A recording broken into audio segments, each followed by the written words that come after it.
10 हाँ या short story. सही। हाँ जी, बिल्कुल। बोलिए। शुरू करूँ? हाँ जी। अच्छा। तो एक शॉर्ट स्टोरी सुना रहा हूँ, सुनिए, बहुत अच्छी कहानी है और मजा लीजिए।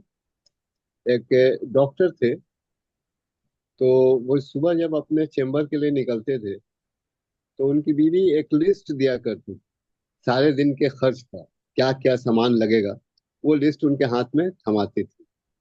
तो वो लिस्ट ले करके चले जाते थे और चेम्बर में बैठ करके सबसे पहले वो लिस्ट निकालते थे और वहाँ हिसाब करते थे कि कितना पैसा लगेगा।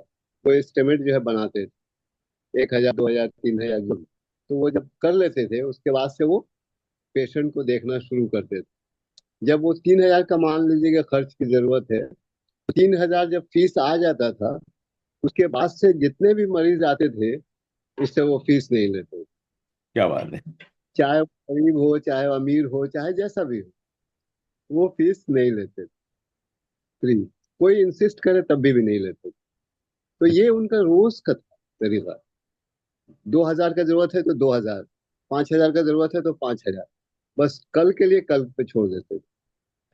अब एक दिन जब इसी तरह से निकल रहे थे, तो बीबी ने लिस्ट दिया, और वो लिस्ट लेकर जब वहां बैठे, तो लिस्ट के नीचे जो है दूसरा लिस्ट है, list number one, list number two. तो लिस्ट नंबर वन में तो घर का खर्च वगैरह का जो होता था। 2 नंबर लिस्ट में बेटी की शादी का था, सारे सामान का लिस्ट उन्होंने। ओ। अब वो तो लाखों का मामला था। जितना शादी में सामान चाहिए सब लिस्ट बना दिया। अब डॉक्टर साहब तो परेशान, सोच रहे हैं कि अरे ये तो गड़बड़ हो गया एक दिन में। तो अभी ये सोच ही रहे थे कि एक पेशेंट जो है आए उनके पास। तो बुलाया उन्होंने, तो पूछा कि भाई बोलिए क्या है, क्या बीमारी है आपको, क्या तकलीफ है। बोले कि डॉक्टर साहब तकलीफ तो नहीं है, कोई बीमारी भी नहीं है, एक कहानी है।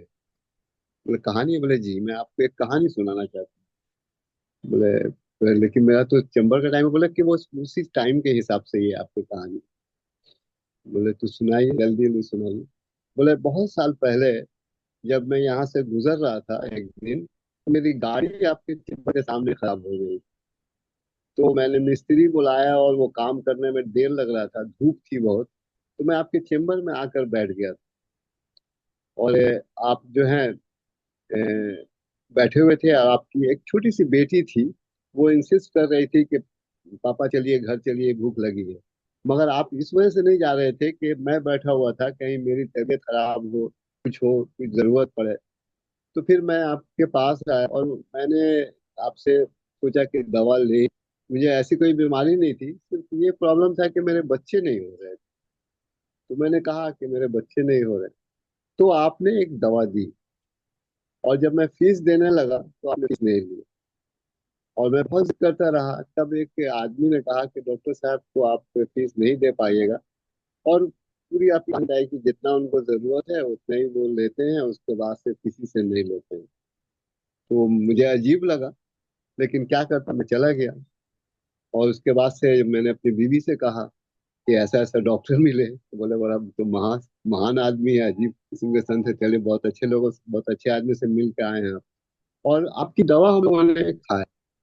और अभी ऊपर वाले की दया से 2 बच्चे हैं हमारे, एक बेटा एक बेटी। और मेरी बेटी की शादी है, उसके लिए मैं बाजार करने आया। जब मैं बाजार करना मैंने शुरू किया, तो मेरे जहन में अचानक जो आपकी बेटी की बात याद आ गई।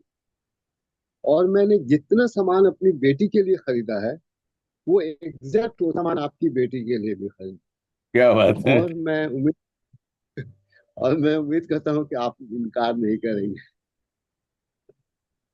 तो इस तरह से ऊपर वाला ने हिसाब किताब पूरा कर दिया।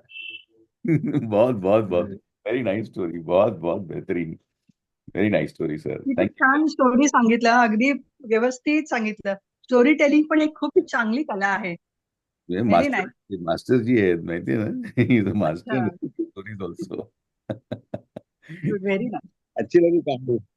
वेरी नाइस, वेरी बहुत नाइस। अच्छा. थैंक आपने यू। बहुत अच्छे से बताया, बहुत अच्छे से समझा, लिंक टू लिंक ऐसे प्रॉपर हो गया. बहुत अच्छा. Thank you. Thank you very much. Thank you.